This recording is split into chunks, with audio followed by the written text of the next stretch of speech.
Cool. So in today's video, I'm going to talk about the biggest mistake that I ran into in 2024. It cost me over $125,000 and how you can actually avoid making this mistake yourself, right? My name is Trey. I'm the owner of Agent Lead Lab and owner of Yelp Digital. And today I want to be breaking down some of the key trends that I've noticed in 2024 that is either going to help your business scale or help your business plummet, and basically some of the issues that I've ran into. So let's hop straight into the video. All right, cool. So kind of in a nutshell, to break it down, 2024 has been almost a roller coaster for my business, but I'm extremely thankful because it's all about learning, right? One of the key things that I've learned as a business owner is that there are ups and downs. Everything is not always up and everything is not always down. It's all about you learning from previous mistakes. So it cost me over $125,000 to go through what I'm about to be breaking down to you today. The first thing is that I learned that every opportunity is not always a great opportunity, right? And this is something that seems very cliche, but I think in business, when you take a lot of risks and you have a lot of rewards, sometimes you think that you're always making the right decisions. And I thought I was one of those people, right? I invested in some software, and not that it hasn't worked or that it doesn't work, I'm sorry, but it hasn't worked in the way that I had expected. And that's twofold, right? What I've learned from this is that whenever you spend a lot of money to buy something or you try to implement a new service or offer into your business, it's not necessarily about that service or offer. It's about how you work the service or offer that you're going to implement and why you're implementing it, right? Without me having a really good pulse on what the rest of the industry was doing, I tried to go out and just find something that I thought was going to work, right? I didn't use what helped me scale to $1 million in 10 months to also use for my business in 2024. I just assumed that I had it all figured out. I knew what people wanted without actually asking them, without giving it to them for free. And this is my biggest mistake, because what I realized is I didn't necessarily learn from my lesson. And I try to use this YouTube channel to be transparent about who I am as a person on and off the field, but also as a business owner, as a husband, as a believer. And one of the things that I easily learned is that, I don't have all the answers and all investments aren't always the best. Even if you think the opportunity is good, even if it's working out for other businesses in your niche, it may not work for your offer based on your audience and what you're looking to do. So the thing that I learned is you must make sure that you constantly test, you ask questions, you get in sample sizes to your ideal client, you ask them to test it out, try out your products and services, right? And do these things at the right time. And that leads me to number 2, which is make sure that you take advantage of the opportunities at the right time, right? That same opportunity that may have been a great opportunity may just not be the right opportunity at this time. And one of the ways to know that is taking advantage of when you're at your highest of your highs or your lowest of your lows, because that allows you to do one thing, which I've learned is experiment. When you are not making a lot of money and you are throwing things against the wall, you get to experiment, right? You can go ahead and give things away for free. You don't have a large team. You don't have to worry about overhead. If you're the person that's actually interacting with the clients face to face, that's something that you're going to be able to leverage, which is going to be, okay, cool. Well, look, at the end of the day, I don't have anybody else I need to hire, nobody else on payroll, so I can take these risks, right? And also on the other end of the spectrum, when you're at your peak and you're making a lot of money, right? And you have a lot of cash flow coming in and you're sitting on it, you think, okay, well, I'm just going to save it forever.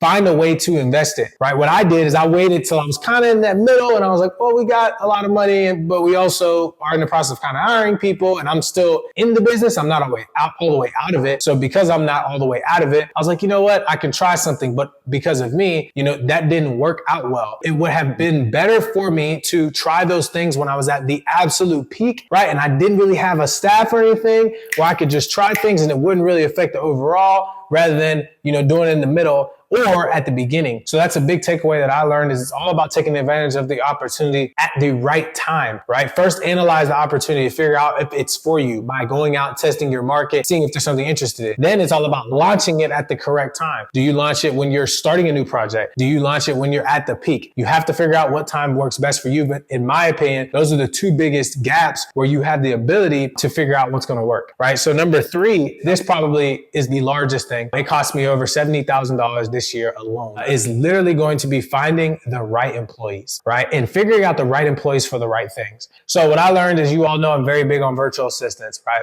Getting people from overseas to work remote for your business to achieve a desired goal. And while that is phenomenal, there is a capacity, right? What I learned is that whenever you're going to hire workers from Pakistan, Afghanistan, India, right? If you're going to the Philippines, regardless of what country or continent that you're getting individuals from, you need to know what they're best suited for. And I learned quickly that trying to have a sales manager in different countries and sell a product or service that's very native to our country here in the United States, it's not impossible, but I'm making it harder for myself. No matter how much I try to train somebody, right? And I thought that creating amazing SOPs overcomes just natural barriers, overcomes an awareness that you can only get from being in a specific place. So what I learned is that if I'm going to go to the Philippines to get admin, customer service, social media managers, that's amazing, right? Somebody that's going to call and book appointments. But if I'm going to, hop on a sales call and sell a $10,000 product or service, right? I need to potentially look elsewhere. And these are the things that I've learned just along in the process and spent a lot of money trying to figure things out, spent a lot of time trying to train. And, you just live and learn in that process. But I've also learned that if you find the right person that believes in the vision, that can prompt you and give you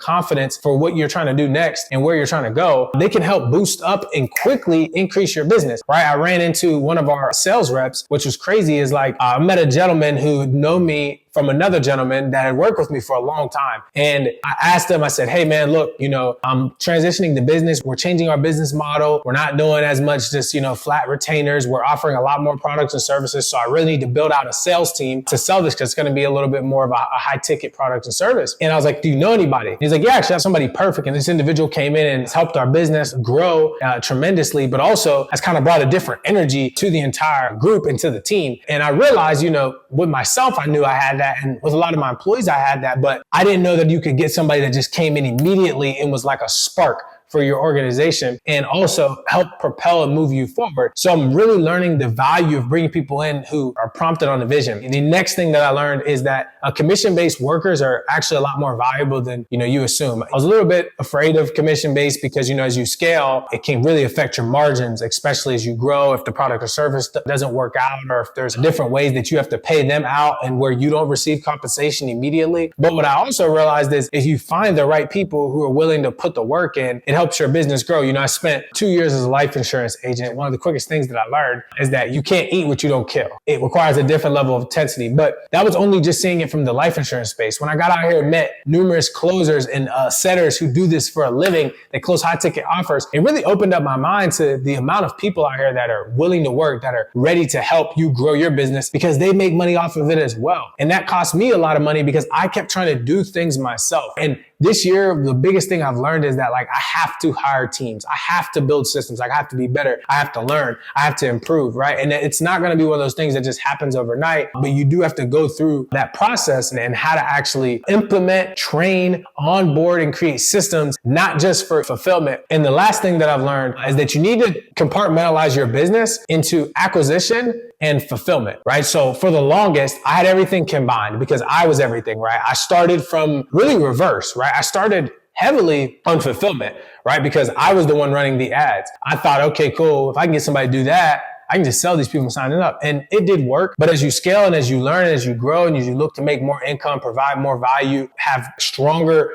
offers, stronger retainers, or decrease your churn rate, you start learning that the most effective way to do that is by separating your business. So you have somebody who's in full control of your acquisition team. You have somebody who's in full control of your fulfillment team. And then you build teams around those individuals who can actually help sustain those two managers. And then you can come in and implement the systems as needed and put them into different departments. What I realized is that I had a bunch of really great workers, a bunch of really great employees that were going to help this business grow. But some people were over here, some people were over here, and they were cross-referencing. It was a lot of zigzag. And what happens is when you build a business like that, some people start having a higher workload than others. Some people have less. You find very unique payment structures and dynamics. There's also a lack of trust in some areas because some people don't necessarily, they feel like, well, I'm really the one bringing all the clients in. Well, I'm the one that's fulfilling all the clients. And then you start having this teeter-totter moment with individuals that doesn't always seem to suit you. So these are just little things that I've learned this year within business. Now the cool thing is we're making a lot of money.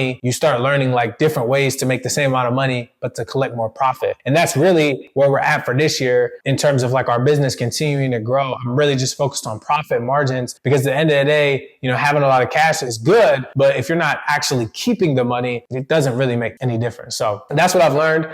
These are some of the valuable lessons that have kind of helped me. I just wanted to hop on and give these to you all because one of the things that I learned quickly is that there's no way to avoid running into these obstacles. There's no way to avoid not having ups and downs and your business not always being profitable or always being on top or you being the big dog on campus. You're going to have times where you have to take the back seat. You're going to have times where you have to learn from your mistakes and from your failures and from your lack of leadership. And I personally had to step back and say, you know what? In this season, I have to learn, right? I got a new mentor. I got another mentor who's taught me more things. So you just learn and you evolve and you become a better version of yourself, and you will lose money along the way.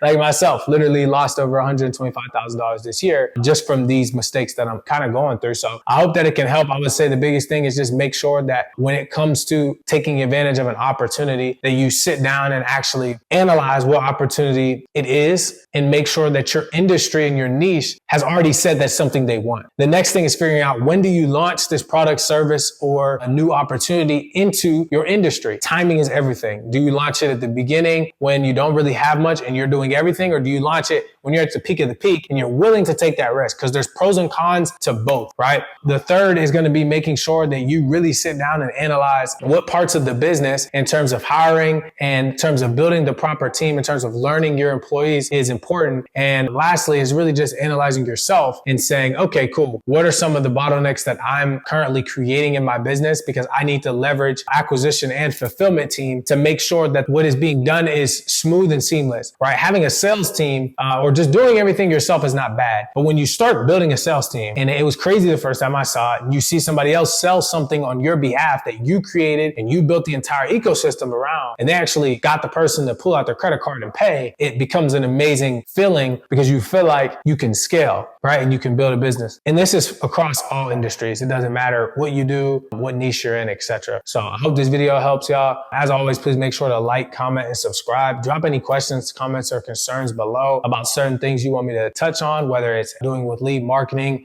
whether it has to do with life insurance, whether it has to do with just digital marketing, AI, anything like that. We'll dive more into it. So otherwise, I'll see you guys soon.